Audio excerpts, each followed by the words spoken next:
Pag-usapan po muna natin itong tila template response ni Gina Acosta na kung bakit daw niya ibinigay yung cash na withdraw in confidential funds dito kay Colonel Lachica.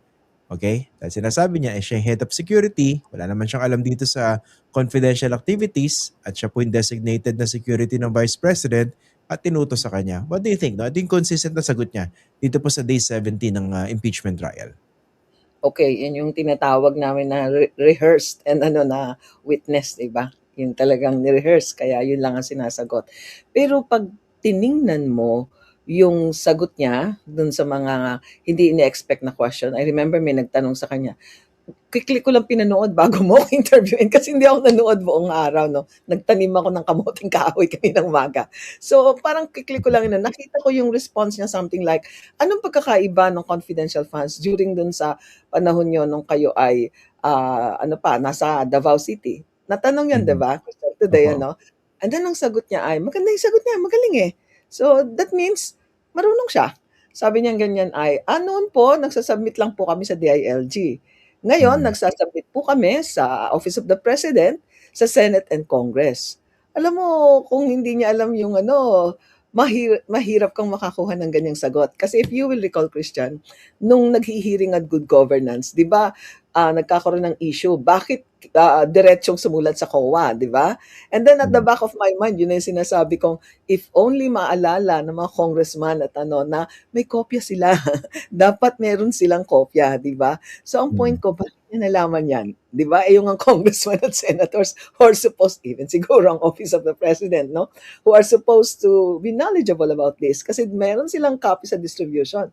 Palagay ko, nakalimutan nila, no? Hindi nila alam. But look, she was able to raise this point, no? Second, on the other hand, pag ganyan yung sagot niya, ang tanong ko naman ay, may distinction ang Joint Circular 2015-001. Maingat yan no? Nakalagay muna doon sa parang preliminary, nakalagay doon yung definition of terms, di ba? Meron definition of terms.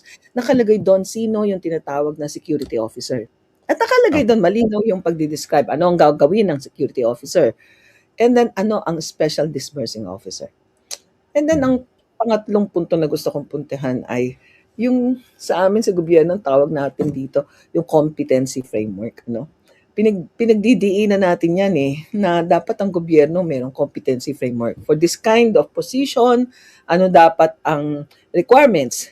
Ano dapat yung na-undergo na niya na training, Dito ako nagtaka.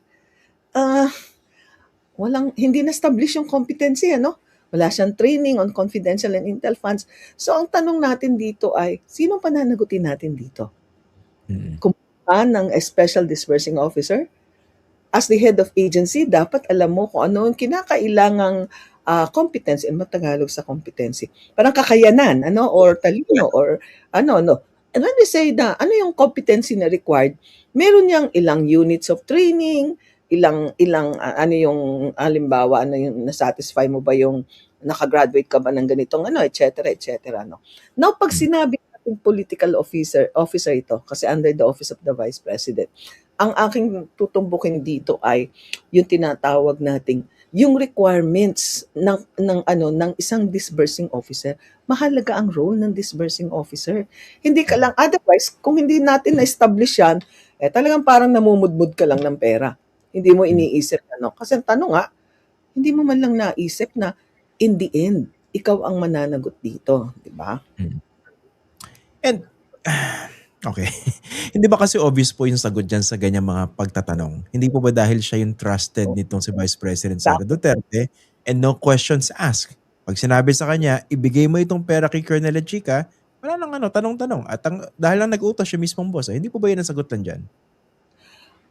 Parang gano'n na nga. Siguro nagpapakaano lang ako. Kumbaga parang tinitingnan ko pa rin bilang isang dating sa loob ng gobyerno, bilang isang dating lingkod bayan. Hindi na nga yung commissioner yung dating auditor, no?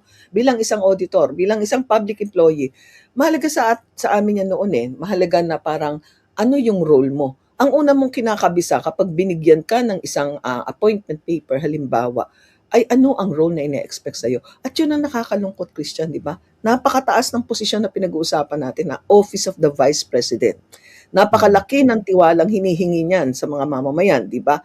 Kung papaniwalaan natin sila, 32 million yung bumoto, 'di ba? So ang ibig sabihin kung 32 million yung nagtiwala sa iyo, aba you should be very careful in taking care of that trust. Hindi lang yun pagdating sa nagawa mo ba yung maging vice presidente na role, kung hindi, nagawa mo bang igalang yung mga batas, nagawa mo bang ayusin yung mga panuntunan sa pag-iingat ng pera ng bayan. Kasi nga, yung mismong mag-designate ka ng special disbursing officer, almost ano yan parang parang alter ego mo so to speak when it comes to the management of funds. Tama ba yon? Kasi siya yung ngayon yung, syempre hindi mo naman parating makakausap yung head of office, di ba? Not at all times na matatanong mo, BP, pwede ba ito? Or what? Di ba? Ikaw yung pinagkatiwalaan Therefore, you should exercise that right, And you should exercise that responsibility, knowing fully well kung ano ang ibig sabihin nito.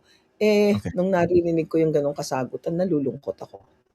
Okay, mamaya pag-usapan natin kalangkutan. Kasi actually, no, I'll be honest, I also feel bad for Gina Acosta dahil siya naiipit dito. Hindi po ba? Unang-una, siguro, pag-usapan po natin yung patakaran. Meron po bang malinaw na patakaran sa mga ahensya ng gobyerno o ano yung mga requirements na dapat meron ang isang tao bago siya ma-appoint or assign bilang isang special disbursing officer?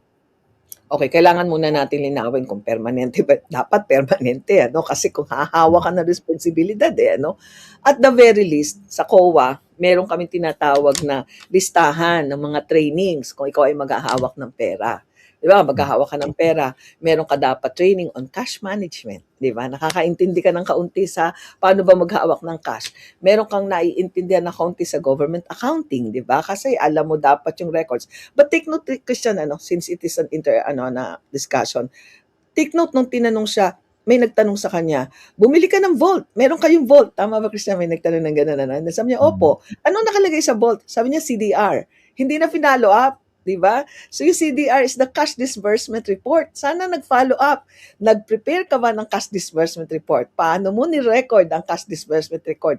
Para nakita na natin, ito rin ba ang pangalang isinulat niya sa kanyang cash disbursement report? So nabibitin ako doon sa mga tanong ng Oo nga po, hindi ba common sense din yan na pinag-uusapan natin dito malaking halaga na hahawakan ng isang special disbursing officer. So kahit position of trust siya naturally, hindi pwedeng kung sino-sino lang i-assign dyan. Ayoko sabihin na it's the common sense. Mas malalim pa doon. Kasi kailangan wag tayong lumabas doon sa konteksto na we're talking about public officials. Kung dalawa tayo, Christian, common sense ang usapan. Kasi civilian ka, ikaw ay isang journalist, ako naman ay retired na. So pwede natin pag-usapan yung common sense. Pero dito ang pag-uusapan, yung tinatawag nating responsibility as public servants. Hindi, ang ibig ko po sabihin, hindi ba common sense ako maglalagay ka ng tao dyan? Oo. Dapat meron siyang kakayanan. Dapat Yes. ito yung training. Hindi yung kung sino-sino lang dahil pinagkakatiwalaan mo. O susunod sa'yo. Tsaka syempre may budget naman sa training, 'di ba? Sana Opo. nga naglagay na lang sila ng tinuruan na. Sana naglagay na lang. Ang tanong, kung ba training on confidential funds, pwede bang pumasok as confidential expenses? Oops! Yan, gray area yan, 'di ba? Yun yung magandang tanungin, okay? Tinuturuan natin ang tanong ang defense. Commissioner, ito po isa kong tanong dito, no? Kasi malinaw dun sa Joint Memorandum Circular 2015-01 na isa po si Commissioner Heidi Mendoza sa mga nag-prepare, no? Nagbalangkas, ayaw lang niya aminin. No, committee. Pero meron kayo input dyan definitely. Ang tanong ko po, no? Kasi dito try yung cornered si Gina Acosta and part of me talaga naaawa sa kanya. Ang tanong ko po rito, ubra ba yung kanyang dahilan na okay, ako yung special disbursing officer. Ako talaga dapat magdi-disburse. Pero hindi ko naman alam yung mga confidential activities na yan eh. Kaya nagtiwala ako dito kay Colonel Achika. Total, siya naman yung security officer. At inutos ito ni Vice President na ibigay dito kay La Chica.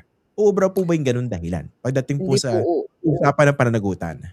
Ayan, hindi po uubra. Babalikan ko po yung sinabi kanina. That's why the law is very careful in terms of putting the distinction between ano yung ng special disbursing officer at ng security officer, 'di ba?